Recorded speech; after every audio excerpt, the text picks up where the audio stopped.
South Park's spoofing of Prince Harry and Meghan Markle undermines their ambitions stateside and beyond, one royal commentator has claimed. South Park's brutal takedown of Prince Harry and Meghan Markle suggests there is a limit to the Sussexes' global ambitions, one royal commentator has claimed. It smashed them to pieces really, Angela Levin said about the animated parody. The South Park episode does not name the couple explicitly, but it follows a Prince of Canada and his wife as they embark on a worldwide privacy tour. One reason they don't like Great Britain is because it's tiny and Meghan Markle has enormous ambitions to do things globally, Levin told Dan Wootton in an interview with GB News. These include telling people how they ought to be, showing compassion to those you know and don't know, don't fly. Do this, do that.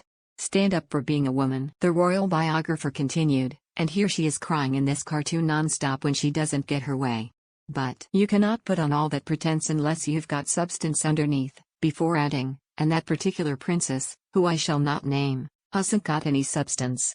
The episode makes a number of thinly veiled digs at the young couple's alleged demands for privacy while they pursue various media projects. At one point, they appear on a chat show called Good Morning Canada to promote the young Prince of Canada's tell-all memoir. The chat show host asks whether, in reporting on the royal family for his new book, the prince has now become a journalist, despite suggesting in the episode that he hated them.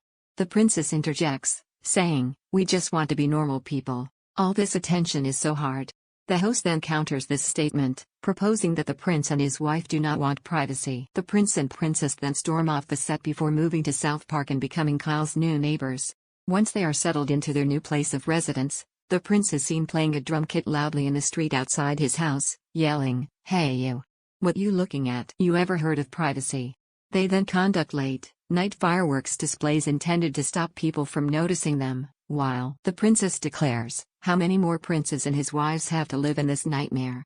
The privacy dig is not new. The Sussexes have faced this accusation ever since they stepped down from royal duties back in 2022 to pursue projects in the US. However, the couple have consistently denied the claim that they stepped away from royal life to seek greater privacy. Meghan addressed the charge head-on during the couple's interview with Oprah Winfrey in 2021, claiming the media created a false narrative. "I've never talked about privacy." The Sussexes' global press secretary released a similar statement following the release of their Netflix show back in December, calling it a distorted narrative cooked up by the media. Ashley Hansen said in a written statement, "The Duke and Duchess have never cited privacy as the reason for stepping back. This distorted narrative was intended to trap the couple into silence." In fact, their statement announcing their decision to step back mentions nothing of privacy and reiterates their desire to continue their roles and public duties. Any suggestion otherwise speaks to a key point of this series.